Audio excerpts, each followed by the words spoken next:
Throughout our nation's history, there have been many themes and ideas that have come and gone with time. However, one of the most important ideas is the American dream.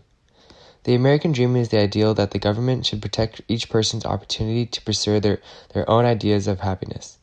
The Declaration of Independence protects this American dream. It uses the familiar quote, "We hold these truths to be self-evident, and that all men are created equal, that they are endowed by the Creator with uncertain, unalienable rights. That among these are life, liberty, and the pursuit of happiness." The Declaration continued that to secure these rights, governments are instituted among men, deriving their just powers from the consent of the government.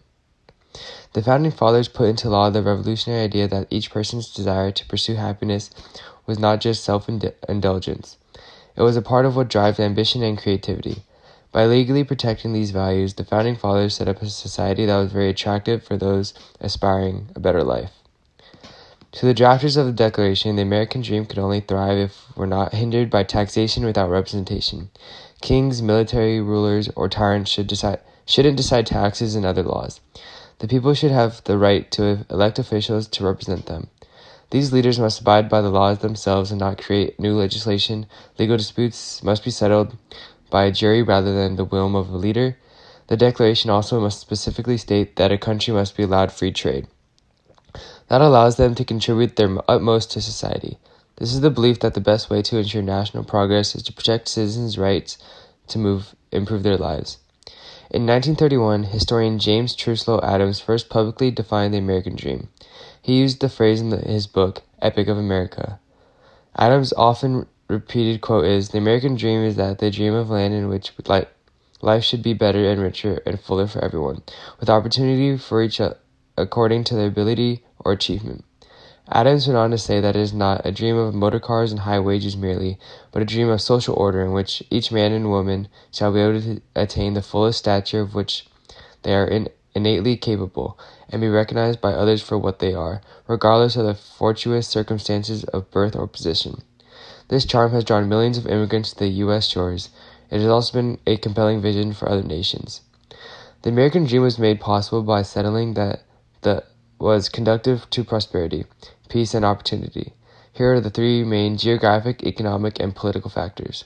First, the United States has a large mass under one government, thanks to the outcome of the Civil War.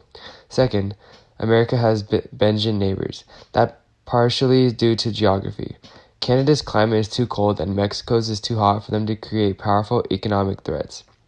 Third, abundant natural resources feed U.S. commerce. These include oil, rainfall, plenty of rivers. Long shorelines and flat terrain ease transportation. The United States is a prime example of how natural resources boosted the economy and gave the nation a head start towards garnering its present global stature. These conditions fostered a populace united by language, political system, and values. That allowed a diverse population to become a compelling advantage U.S. companies to be more innovative. They have a large, easily accessible test market for new products. At the same time, the nation's diverse demographics allow them to test niche products. At first, the Declaration only extended the dream to white property owners.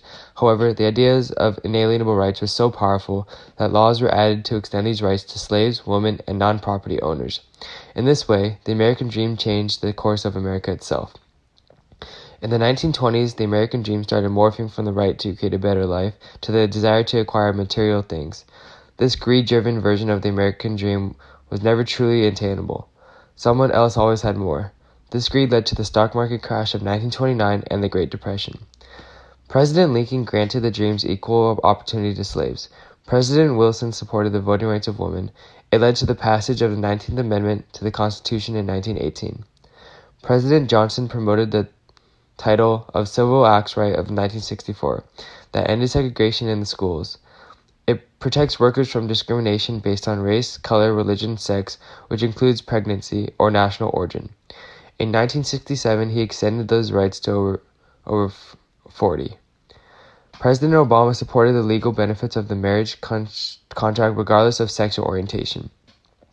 U.S. prosperity after World War II allowed people to expect those things in their lifetime. The Bush and Clinton administrations supported the dream of home ownership. During the 2008 presidential election, Hillary Clinton presented the American Dream Plan. This included the opportunity to go to college, save for retirement, and own a home, provide healthcare insurance for all children, encourage business growth, and afford prosperity. There is disagreement over the definition of the American dream today. Some even think we've seen the end of the American dream. But this inspiring idea from the Founding Fathers will continue to evolve. Both the right to pursue happiness and the right to disagree about what that means are what makes the American dream so powerful.